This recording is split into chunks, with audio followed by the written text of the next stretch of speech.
This is Rose Gold, and today we're getting into part 7 of What If Naruto Wasn't Otsutsuki. Now, as always, I want to once more thank you for the support, as it's been absolutely mental. I've gotten about 9 to 11 subs per day, which compared to the usual 2 per day, is an absolute, it's like gigantic. So thank you very much. But only 14% of the people who watch these videos subscribe, and if very little comments. So if you want to be punctured, then you better subscribe, join the Discord, and follow me on Twitter. Tried to go as fast as I could there.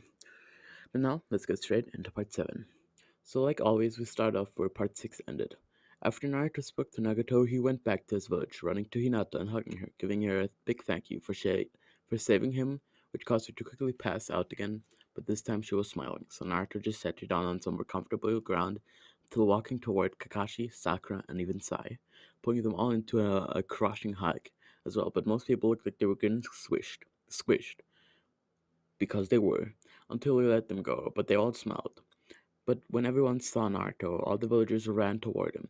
Konohamaru and his gang were running to hug him, but the others just stood back. All of them cheered for their savior, but at least 15% scoffed and were silent, not saying anything, even booing him. Naruto's general Otsutsuki appearance made those 15% not at all care for him, about him in general, but Naruto did not care, only raising his hand shouting, "I did it!" And the 58%, 85% of the villagers shouted in surprise, happiness, and started to cheer for their new hero.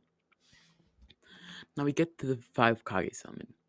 As multiple Jinchurikis have been disappearing around the villages, and they all knew that it was the Akatsuki behind it. But all of that went similar, if not exactly like normal, as Naruto did not have any influence over that part of the story. But Naruto did in fact have something else to do. Naruto, Yamato, and Guy were on their way to an island to meet the Eight-Tailed Jinchuriki, and for Naruto to match their new form. Now I'm gonna exclude all the filler, so we go to Naruto and B entering the Tail Beast fighting room thing that I forgot the name of. Now Yamato was with them, and he was rather worried for Naruto. What if something went wrong? Could he be taken over? But Naruto was confident. He had always been holding back, so this could be a good chance to finally let it all go and fight. Naruto still pulled the head chopped off trick on Yamato, which had both Naruto and B wheezing, but Yamato hit them both on the head, quickly quieting them down, and they continued on, finally moving into the room, where Naruto would face his hardest challenge yet.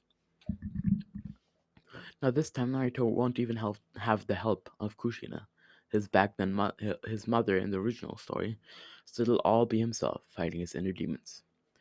We cut to before this happened. Bee and Naruto had just arrived with Yamato, and Naruto sat down before the waterfall and started to meditate. Almost instantly, a red-eyed version of him walked out, telling him, "You can't fight me this time. Our fighting styles is the same. Just not. Our fighting style is the same.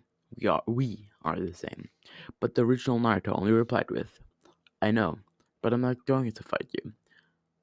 Just not physically. But I am going to fight you, just not physically." And then Naruto told him how he had already forgiven the villagers, and this was the only thing holding them back from achieving great things. But the red-eyed Naruto responded with, "We risked our lives to protect the village, and what do we get? We get a good amount of the villagers booing us just because of our appearance of being a Jinchuriki?" But Naruto just pulled him into a hug, and slowly the red-eyed version faded away, as we now fade to the current Naruto. Naruto was sitting down on the floor of the rather peculiar-looking room.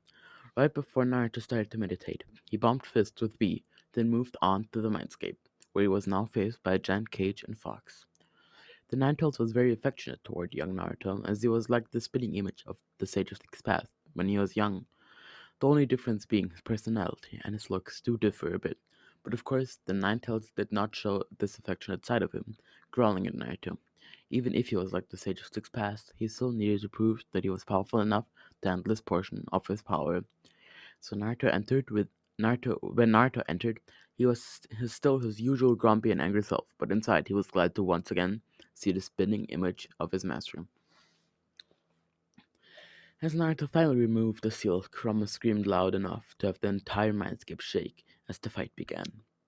Naruto almost instantly entered Sage mode, which surprised Kurama a bit actually, but he of course already knew about it. and this would just enhance his strength and sensing capabilities. So he created about 600 clones, which all had a ton of chakra. When the clones appeared, they all made an Odama Rasengan and flew at the Ninetales.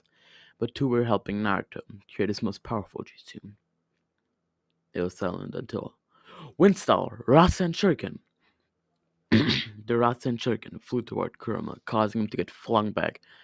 While the clones pinned him down, Naruto ran over there and tried to absorb the chakra, but the thing he was absorbing was a mix between the Ninetales chakra and its hatred and anger, which is overwhelming Naruto at first, but I can't let him take control. I just can't. How else can I protect my friends, my sensei? How else can I get back Sasuke? Naruto's power overwhelmed the Ninetales' hatred, as more of the steel containing his father's chakra broke loose, making Naruto much stronger, and Naruto in general was an incredibly strong being, letting him fully absorb the Ninetales chakra, making him one of, if not the first person to have entered this legendary state. Kurama Chakra Mode 1 has been achieved, and it did not look good for any enemies in the future. So when Naruto sensed Kisame, he instantly flew at him, rivaling even Minato with KCM-1 in speeds, and almost fully wiped him out, leaving only about half his body intact, which sadly ruined the joke with Might Guy, but at least the threat was gone, and Somehara was now fully Beast again. B was surprised at the power he now sensed from this young boy. He was only 16, and this power, truly incredible. Naruto walked out of the room in his newly found power, but he couldn't use the Bijodama yet, as the Nantel still wanted to see how great this kid could do with his power. Was he going to finally be the hero the world needed, or the dark that will take it over fully?